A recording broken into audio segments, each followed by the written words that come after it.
오늘 우리가 에스겔 말씀을 읽었는데요. 오늘은 어쩌다 보니까 이제 지난주도 그렇고 그 전전주도 그렇고 예언서 말씀을 이렇게 계속해서 나누게 되는데, 오늘은 그 예언서의 배경에서 말씀을 이해하기보다는 나누기보다는 본문 그 자체의 의미에 대해서 좀 나누었으면 좋겠습니다.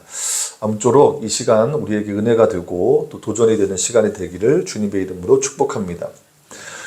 우리나라에 이 복음이 전해지던 선교 초기에 백사겸이라는 사람이 있었습니다.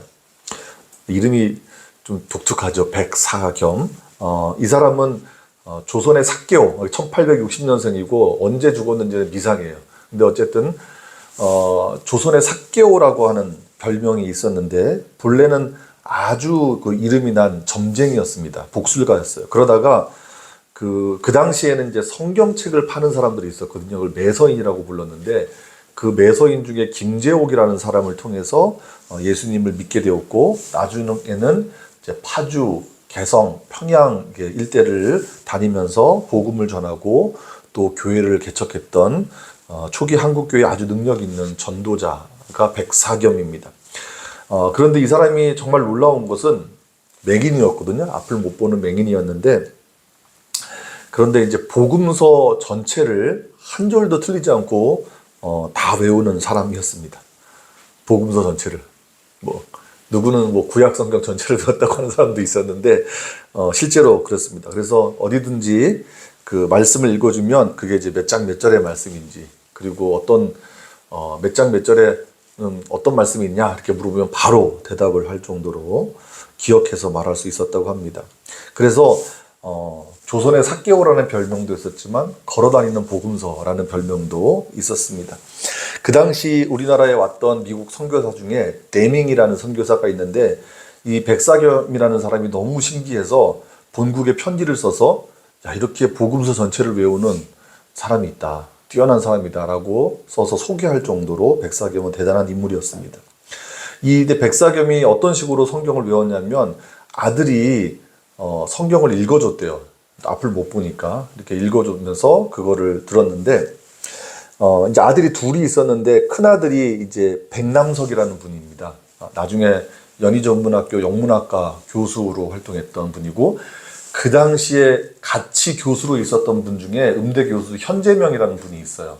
그래서 그 백남석이 글을 쓰고 현재명이 곡을 붙여서 만든 가을이라는 동요도 여러분 아실지 모르겠습니다. 요즘은 이제 동요 같지 않고 약간 가곡 같은 느낌인데, 그렇게 백남석이라는 분이 이 아들이 큰아들이었는데 성경을 계속 읽어줬다고 합니다. 그래서 그것을 이 백사겸이 기억해서 외웠다고 알려져 있는데, 물론 쉬운 일은 아니었겠죠. 우리가 이제 읽고 눈으로 보고 읽고 막 머릿속으로 계속 암송해도 쉬운 일이 아닌데, 그걸 듣고 이렇게 외운다는 게 아마 아들이 성경을 반복해서 읽어준 것은 아닐까, 그렇게 추측을 해봅니다. 그런데 제가 이제 말씀드리고 싶은 것은 뭐냐면, 이 백사겸이라는 사람이 성경을 이제 외운 것과 그리고 능력 있는 전도자의 삶을 살아간 것이 무관하지 않다.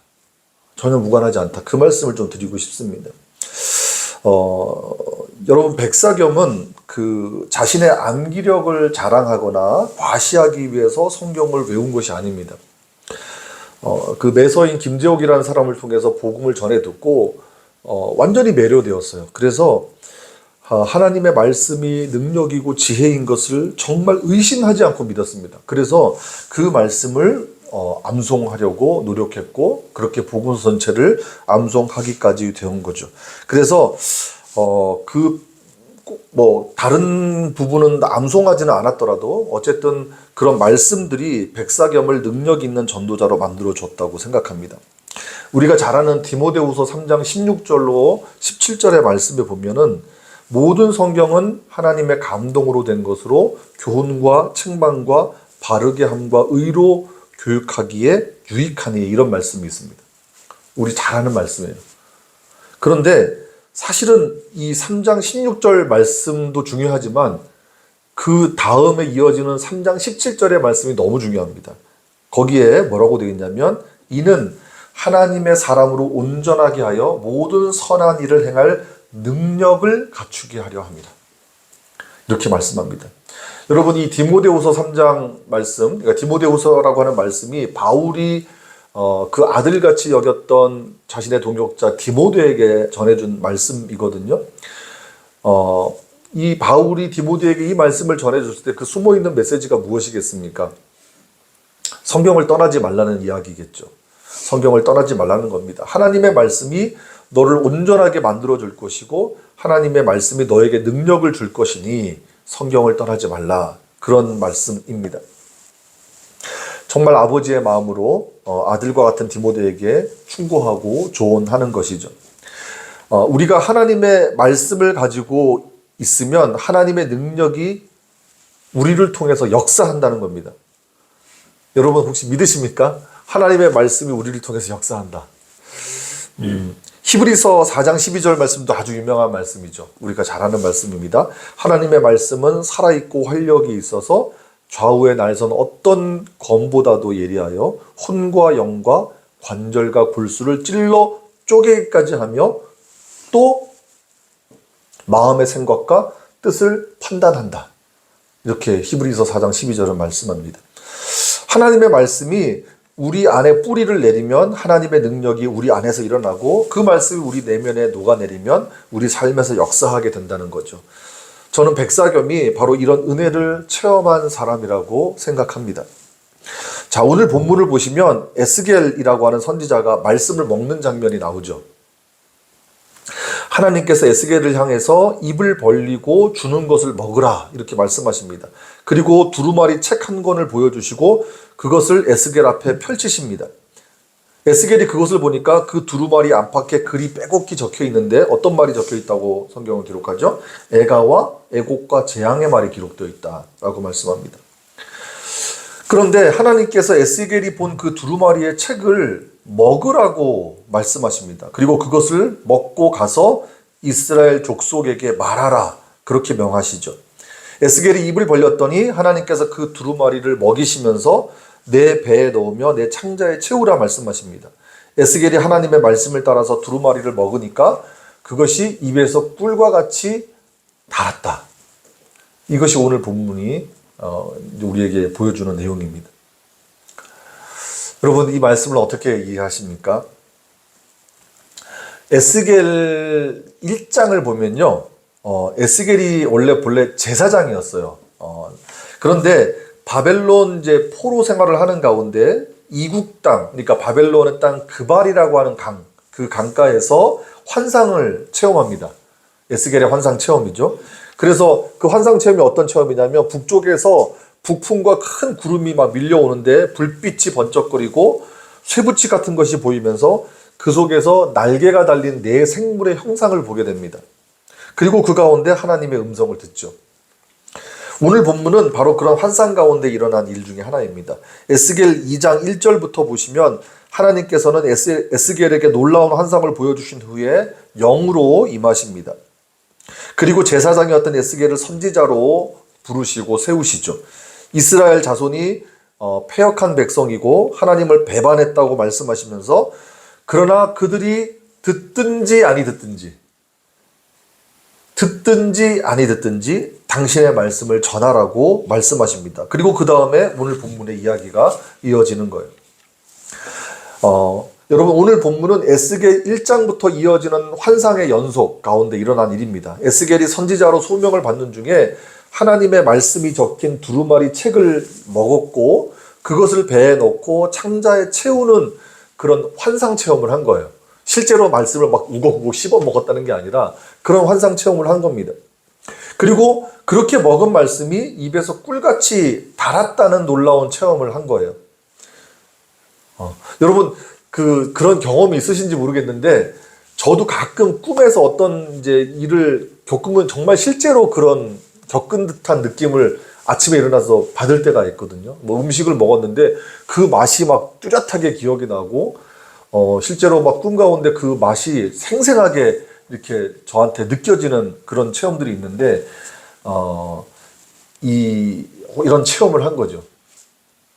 그러니까 사실은 이 예언자들의 이 환상 체험을 신학자들이 깊이 연구를 하는데 정말 놀라운 체험들이 많습니다만 에스겔은 그런 체험들을 참 많이 합니다. 자, 어쨌든 에스겔이 그렇게 하나님의 말씀 두루마리 책을 먹고 그것을 배에 넣고 창자에 채우는 체험을 하고 그 맛이 입에서 꿀같이 달았다, 이런 체험을 한 거죠. 자, 그렇다면 이런 체험의 의미, 우리가 이 체험을 한 내용을 우리가 좀 읽고 있는데 이게 도대체 무슨 의미이겠습니까? 이 본문이 뜻하는 바가 무엇이겠습니까? 이것은 이제 하나님의 말씀이 에스겔의 양식이 되어야 한다는 뜻입니다. 마치 율법 음식을 먹듯이 하나님의 말씀을 먹어야 한다는 거예요. 여러분, 우리가 한번 생각해 보십시오. 우리가 무엇 때문에 음식을 먹습니까? 우리가 음식을 먹는 이유가 무엇입니까? 맛 때문에? 아니면 그 예쁜 모양 때문에? 아니죠. 1차적인 목적은, 우리가 음식을 먹는 1차적인 목적은 우리의 생명을 위해서입니다. 우리가 먹어야 살기 때문입니다.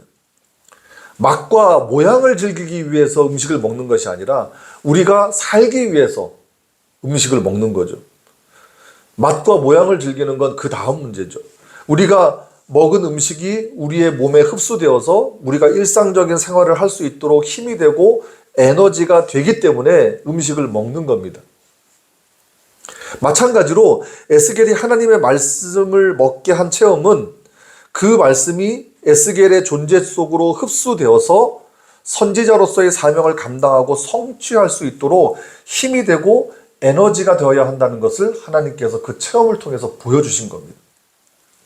말하자면 에스겔의 삶 속에 하나님의 말씀이 녹아 있어야만 선지자로서의 소임을 능력 있게 감당할 수 있다는 것입니다. 여러분, 이것은 하나님의 일을 하는 사람들에게는 정말 중요한 장면이 아닐 수 없습니다. 그러니까 하나님의 일을 한다고 해서 저와 같은 목회자들만 생각하지 마십시오. 여러분들이 세상에서 하는 일도 하나님의 일일 수 있습니다. 아니, 하나님의 일입니다.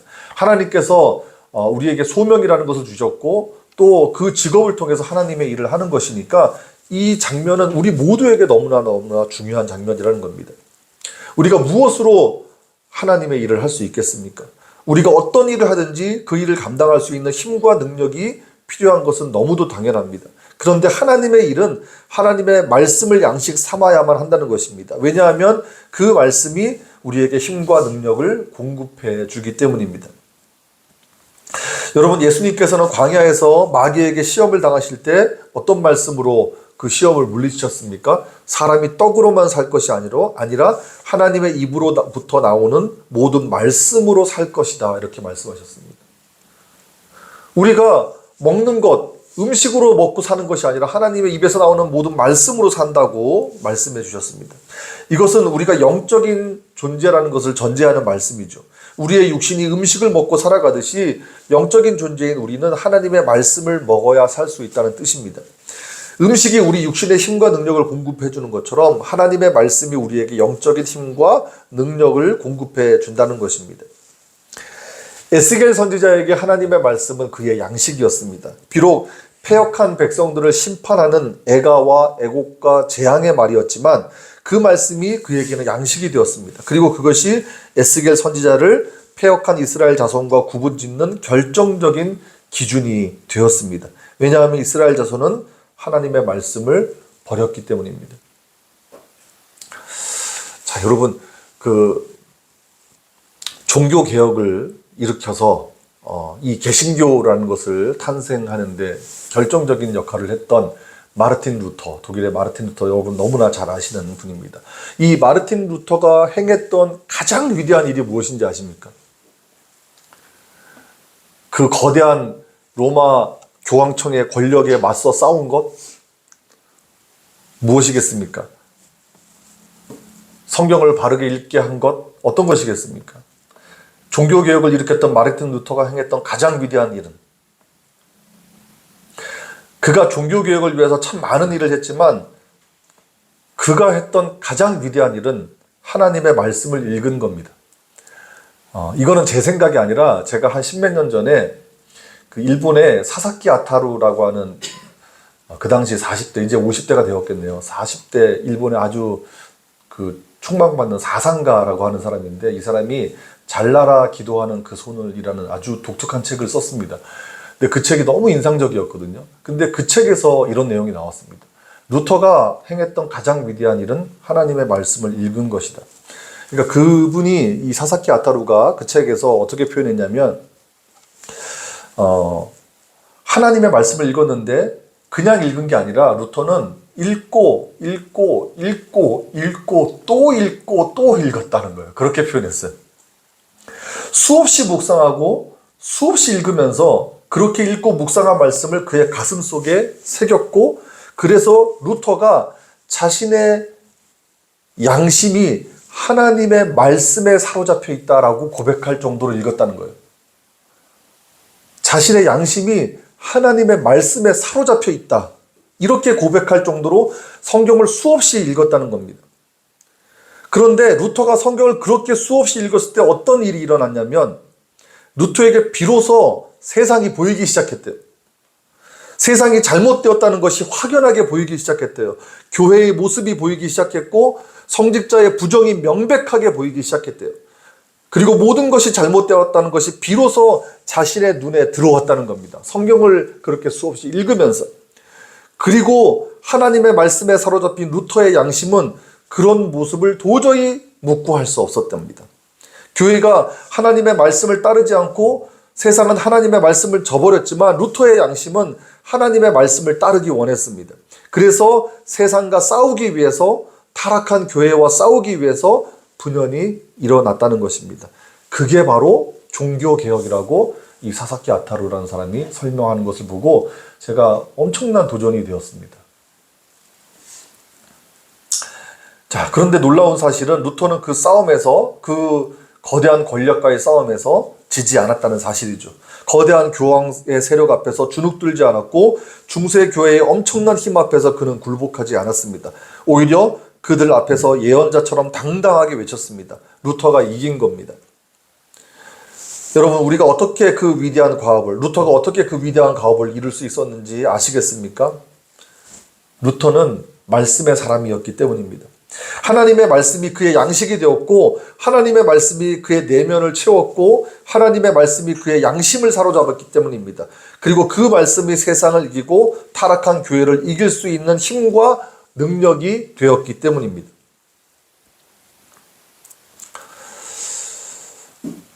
여러분, 우리도 마찬가지입니다. 백사겸이라고 하는 사람도, 또 에스겔 선지자도, 또 마르틴 루터도, 그리고 우리 감리교회 창시자 존 웨슬리도 스스로를 한 책의 사람이라고 했거든요.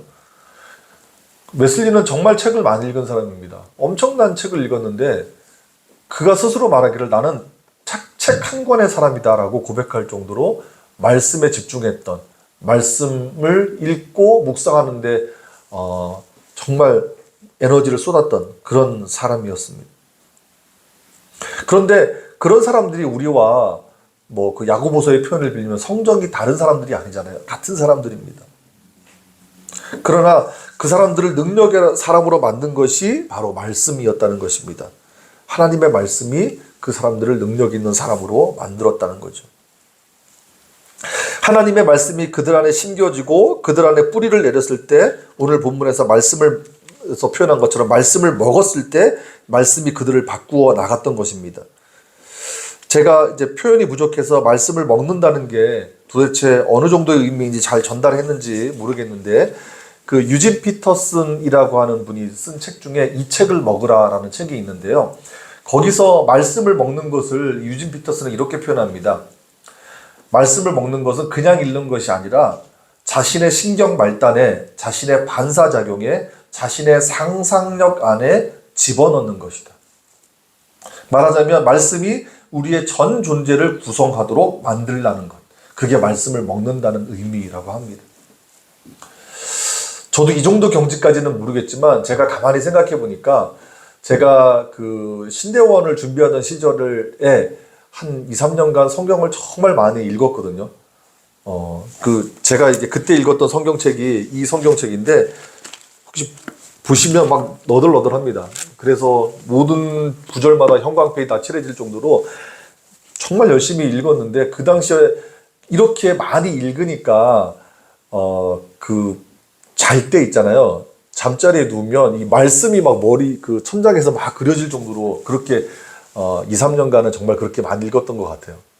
우리가 그 당구 같은 거 이렇게 치다 보면 모든 사람들 머리가 너무 빠지면 사람들 머리가 다 당구공으로 보인다고 그러잖아요. 근데 성경 말씀도 그렇게 읽으면 그 당시에 좀 그랬던 것 같아요. 근데 좀 세월이 지나서 제가 그럼 요즘에 그렇게 성경을 읽느냐? 못 읽어요. 읽지도 못하고. 근데 생각해 보니까 그렇게 성경을 정말 많이 읽고 그게 내가 말씀을 먹는 수준까지는 얻는지는 자신할 수 없지만 어쨌든 좀 많이 읽었을 때는 뭐랄까요, 그 좀 삶이 좀 더 거룩해졌던 것 같아요. 좀 구분된 삶을 살고 좀 그런 하나님의 뜻에 더 민감했던 것 같아요. 근데 그 이후에 뭐 삶이 바쁘고 힘들고 목사가 되어서 이렇게 뭐 설교 준비한 거 외에는 사실은 성경 말씀을 많이 못 읽으니까 그런 능력 체험들을 못하는 것은 아닐까 이런 생각이 듭니다. 그래서 이 말씀 준비하면서 정말 말씀을 많이 읽고 묵상해야 되겠구나 그런 생각이 듭니다. 여러분 매일의 시간 조금씩이라도 시간을 내서 다른 책 읽는 것보다도 성경 말씀 읽고 묵상하는 시간들을 많이 가지시기를 주님의 이름으로 축복합니다. 성경에 보면 에스겔 선지자가 말씀을 먹었다고 표현을 하고요. 또 예레미야 15장 16절에도 보면 예레미야 선지자가 말씀을 먹었다 이런 표현이 나옵니다. 그리고 요한계시록 10장 9절에도 보면 사도 요한이 말씀을 먹었다고 하죠. 그리고 예수님께서 하나님의 말씀으로 살 것이다. 하나님의 입에서 나오는 모든 말씀으로 살 것이다 라고 하는 것도 말씀을 먹는다는 또 다른 표현인 것이라고 저는 생각합니다. 여러분 말씀을 먹으십시오. 하나님의 말씀을 우리의 배에 집어넣고 우리의 창자에 채우는 그런 에스겔과 같은 체험을 하시기를 주님의 이름으로 축복합니다. 그 말씀이 우리의 전 존재를 구성할 수 있도록 말씀을 먹는 우리가 되었으면 좋겠습니다. 루터의 고백처럼 하나님의 말씀이 내 양심을 사로잡았다. 이렇게 말씀을 읽고 말씀을 묵상하고 또 말씀을 심고 말씀을 양식으로 먹는 우리가 되었으면 좋겠습니다. 그러면 그 말씀이 우리를 만들어가고 또 우리를 바꾸어가고 또 우리를 능력의 사람으로 만들어갈 줄 믿습니다. 네. 우리 찬송가 204장을 함께 찬송하겠습니다.